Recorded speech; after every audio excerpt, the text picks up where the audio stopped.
ज्या क्षणाची आपण वर्षभर आतुरतेनं वाट बघत असतो तो क्षण अखेरा झाला आहे आणि आम्ही निघालोय आमच्या बाप्पाला घरी आणायला. बाबा रिक्षा घेऊन आलेत त्यांच्या मित्राची आणि आता जाताना बघू मार्केटमध्ये थोडंफार ट्रॅफिक लागेल असं वाटतंय.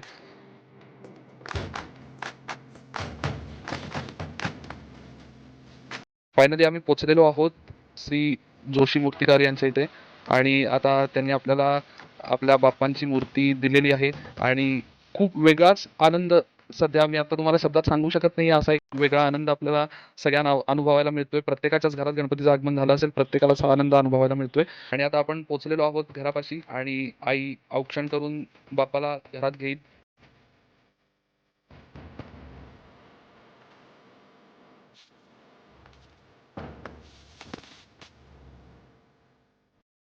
आता आई बाप्पाची दृष्ट काढते. दृष्ट काढून झाल्यानंतर फायनली आमच्या बाप्पाचे घरात खूप आनंदात आगमन झालेले आहे. या रीलच्या पुढील भागामध्ये मी आपणास दाखवणार आहे की मी बाप्पाची प्राणप्रतिष्ठापना कशी केली आणि बाप्पाची आरास आम्ही कशी केली होती. तर पुढील भाग बघण्यासाठी माझ्या पेजला नक्की फॉलो करा.